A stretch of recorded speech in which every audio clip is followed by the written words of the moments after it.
قوتوں نے ہمارے آقا صلی اللہ تعالیٰ علیہ وسلم کی گستاخیاں کرنا شروع کی، حضور غریب نواز کی اور اولیاء اللہ کی گستاخیاں کی، تو فاروق خان رضوی صاحب نے ایک نیا کانسیپٹ نکالا، پروجیکٹر پر ان کی کلپس دکھا کر باقاعدہ باطلوں کا رد کرنا شروع کیا قرآن اور حدیث کی روشنی میں۔ تو اس معراج ربانی کا پہلا پروگرام ناگپور میں ہوا اور پروجیکٹر پر اس کی کلپ بتا کر فاروق خان رضوی صاحب نے اس کا رد کیا۔ پھر وہ کلپس جب بمبئی وہ پروگرام چلنے لگا، بمبئی تک آیا وہ پروگرام، تو ہمارے شکیل بھائی دین اسلام چینل والے تو وہ ڈونگری پہ چینل چلاتے، تو جب انہوں نے یہ بیان سنا تو بڑے متاثر ہوئے اور انہوں نے رابطہ کیا فاروق خان رضوی صاحب سے اور ان کو بمبئی میں مدعو کیا کہ آپ بمبئی آئیے اور بمبئی میں پروگرام کیجیے۔ تو اس طرح سے سنی حنفی آرگنائزیشن کا سفر شروع ہوا۔ جب فاروق خان رضوی صاحب ممبئی میں تشریف لائے، ان کے پروگرام شروع ہوئے، اس وقت سے ہم بھی ان کے ساتھ جڑ گئے۔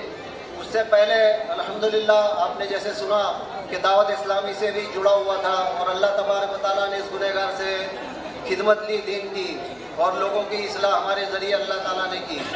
تو فاروق خان رضوی صاحب جب آئے 2011 سے سنی حنفی آرگنائزیشن نے ممبئی میں کام کرنا شروع کیا۔ آج الحمدللہ 2023 ہے، الحمدللہ اس تحریک نے اتنا کام کیا کہ دنیا بھر کے لوگ، ہم نے یہ کام صرف واٹس ایپ کے گروپ سے شروع کیا تھا، واٹس ایپ کا ایک گروپ بنا کر ہم نے لوگوں کو جوڑنا شروع کیا۔ اس وقت شروع میں ہمارے معین بھائی یہاں بیٹھے ہوئے، معین بھائی اور چند لوگ، ہم لوگوں نے ایک گروپ بنایا تھا، اس کے اندر کچھ وہابی دیوبندی لوگ تھے، اس سے ہماری ڈیبیٹ ہوتی تھی۔ تو اس وقت سے پھر ہم نے گروپ بنانا شروع کیا اور آج الحمدللہ سینکڑوں گروپس ہیں ہمارے۔ اس کے علاوہ ہمارے ایک جو اہم فرد شیر علی حنفی صاحب جو یہاں پر موجود نہیں ہے، تو وہ شیر علی بھائی جو دھاراوی میں رہتے ہیں، وہ بھی ایک جاب کرتے ہیں بڑی کمپنی میں اور الحمدللہ ان کی بھی بہت تحقیق ہے اور انہوں نے یوٹیوب کا چینل بنایا سنی حنفی آرگنائزیشن کے نام سے۔ اس کے علاوہ بلاگس لکھے گئے، ہمارے عمران بھائی یہاں بیٹھے ہوئے، جیسا کہ آپ کو اسماعیل بھائی نے بتایا کہ انہوں نے بھی کئی بلاگس لکھے سنی حنفی آرگنائزیشن کے۔ اس کے علاوہ معین بھائی ہے، ہمارے ڈاکٹر افاق صاحب ہے۔ تو اس طرح سے دھیرے دھیرے وہ لوگ کہتے ہیں نا کہ میں تو اکیلا ہی چلا تھا جانب منزل، لوگ ملتے رہے اور کارواں بنتا رہا۔ تو الحمدللہ ہم نے خلوص دل سے نیت کر لی کہ ہم کو کام کرنا ہے، باطلوں کا رد کرنا ہے اور اس فیلڈ میں کام کرنا ہے۔ تو دھیرے دھیرے لوگ جڑتے گئے اور کارواں بنتا گیا اور آج الحمدللہ ثم الحمدللہ پوری دنیا بھر کے لوگ ہم سے جڑے ہوئے ہیں۔ آج دنیا بھر کے لوگوں کے سوالات ہمارے پاس آتے ہیں عقائد کے معاملے میں۔ سنی حنفی آرگنائزیشن کا مقصد صرف اور صرف عقائد پر کام کرنا ہے۔ آپ لوگوں کو بتانے کا مقصد یہ ہے کہ علم کی باتیں سب لوگ کر رہے ہیں، ہر تحریک کام کر رہی ہے، سنی تحریک بھی الحمدللہ موجود ہے، سنتیں سکھا رہی ہے، نمازیں سکھا رہی ہے، ٹھیک ہے، بہت اچھا کام ہے، مگر عقائد سب سے پہلی چیز ہے۔ عقائد میں حضور صلی اللہ تعالیٰ علیہ وسلم کی محبت، یہی ہمارا ایمان ہے۔ تو بیسکس ہم کو پتہ نہیں ہوتی ہے، ہم نماز پڑھتے ہیں، سنتوں پر عمل کرتے ہیں، حج کر رہے ہیں، زکوٰۃ کر رہے ہیں، زکوٰۃ ادا کر رہے ہیں، مگر جو بیسک بنیاد ہوتی ہے عقائد کی، وہ عقائد ہمیں نہیں پتہ ہوتے۔ آج افسوس کی بات ہے کہ لوگوں کے درمیان میں وہابی دیوبندی اور آج کل جو ایک مولائی فرقہ چل پڑا ہے اور آپ کے گوونڈی میں بھی کافی خرافاتیں ہو رہی ہے، یہ رافضیت کی طرف جانے والا فرقہ ہے، بلکہ یوں کہہ لیجئے کہ وہ رافضیت پر جا چکا ہے۔ تو یہ آج کا بدترین فرقہ ہے، نام نہایت مولائی، یہ مولائی نہیں ہے، نام نہایت مولائی ہے۔ تو یہ مولائی فتنہ یہ بھی چل پڑا ہے۔ 2010 میں آپ کے گوونڈی میں ایک بڑا فتنہ تھا غیر مقلدوں کا۔ یہاں غیر مقلد لیپ ٹاپ لے کر گلیوں میں گھومتے تھے، لوگوں سے بحث و مباحثہ کرتے تھے، رفع یدین پر بحث کر رہے، علم غیب پر بحث کر رہے۔ الحمدللہ ہمارے گوونڈی کے جو اراکین ہیں، جس میں سر فہرست ہمارے سلیم بھائی جو موجود نہیں ہے فی الوقت، سلیم بھائی جو گوونڈی میں الحمدللہ اللہ تعالیٰ نے ان کو بھی علم سے نوازا ہے، سلیم بھائی، ڈاکٹر افاق، یہ سارے لوگ موجود ہیں، عمران بھائی، یہ ان کی ایک پوری ٹیم بنائی گئی اور یہ باقاعدہ ان کے پاس جاتے تھے اور شرائط طے کر کے ان سے مناظرہ طے کیا جاتا تھا۔ باقاعدہ یوٹیوب پہ مناظرے موجود ہیں، ان کو منہ توڑ جواب دیا گیا۔ اس کے بعد دیوبندیوں کا فتنہ آیا، یہ چلتے چلتے 10 سال ہو گئے اور آج اس صدی کا میں سمجھتا ہوں سب سے بڑا فتنہ یہ رافضیت کا ہے. جتنا نقصان دیوبندی وہابیوں نے نہیں کیا اس سے کہیں گنا زیادہ یہ رافضیوں کا فتنہ. یہ رافضیوں نے جو سنیوں کے درمیان میں ایک فرقہ پیدا کیا تفضیلیت کے نام سے. یہ تفضیلی لوگ بظاہر تفضیلی ہے. تفضیلی کا مطلب ہوتا ہے جو افضلیت کے مولا کائنات کی افضلیت کے قائل ہوتے ہیں. مگر اعلیٰ حضرت امام اہل سنت مجدد دین و ملت شاہ امام احمد رضا خان فاضل بریلوی نے اپنی کتاب میں لکھا ہے کہ آج کے دور میں مشکل سے کوئی تفضیلی ملے گا. تفضیلی فرقہ وہ ہوتا ہے جو صرف افضلیت کا قائل ہوتا ہے, باقی کسی کی گستاخی نہیں کرتا ہے. حضرت ابو بکر صدیق, عمر فاروق کو, عثمان غنی کو, سب کو مانتا ہے. نہ امیر معاویہ میں لان تان کرتا ہے, مگر صرف افضلیت کے معاملے میں وہ مولا کائنات مولا علی اور اہل بیت کو افضل مانتا ہے.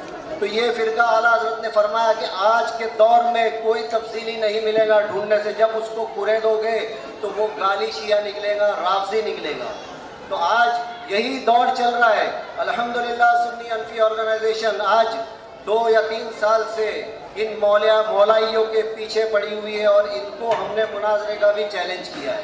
الحمدللہ ہم نے ہمارے نام بھی بھیجے ہوئے ان لوگوں کو. آل انڈیا مولائی مشن کے نام سے یہ لوگ تحریک چلا رہے ہیں اور لوگوں کو گمراہ کر رہے ہیں. نوجوان تو نوجوان, بڑے بڑے علماء کو دیکھا گیا ہے. ہمارے درمیان کے علماء جو ہماری ٹوپیاں لگا رہے, ہمارے جیسے لباس پہن رہے, مگر اندر سے چھپے ہوئے رافضی ہیں. ایسے ایسے مساجدوں کے امام, سنی مساجدوں کے امام آج بھی موجود ہے جو دل میں ان کے رافضیت پنپ رہی ہے, اور خاص کر گوونڈی میں یہ فتنہ زیادہ پھیل رہا ہے.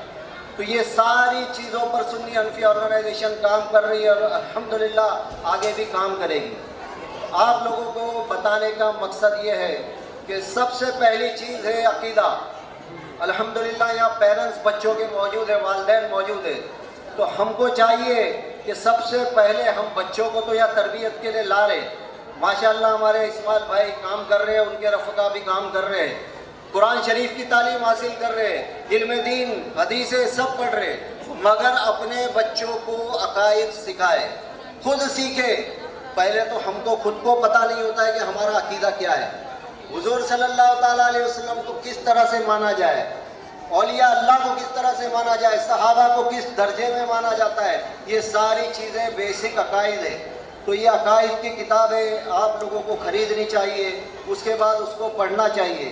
اور اگر نہ سمجھ میں آئے تو ہمارے جو مرد حضرات ہیں وہ ہمارے علماء سے رابطہ قائم کرے, ان سے جا کر سمجھے. اور الحمدللہ ہمارے واٹس ایپ پہ گروپ موجود ہے, جن لوگوں کو ایس ایچ او سے جڑنا ہو اور کچھ کام کرنا ہو تو ہم سے رابطہ کریں. ہمارا واٹس ایپ گروپ موجود ہے, اس پر آپ جوائن کر کے آپ اپنے عقائد کو درست کر سکتے ہیں. تو آپ لوگوں سے گزارش ہے کہ ایس ایچ او کے ساتھ, علماء اہل سنت کے ساتھ جڑیں اور عقائد کو سیکھیں. اب علم دین پر آتے ہیں. علم دین کی اہمیت کیا ہے اسلام.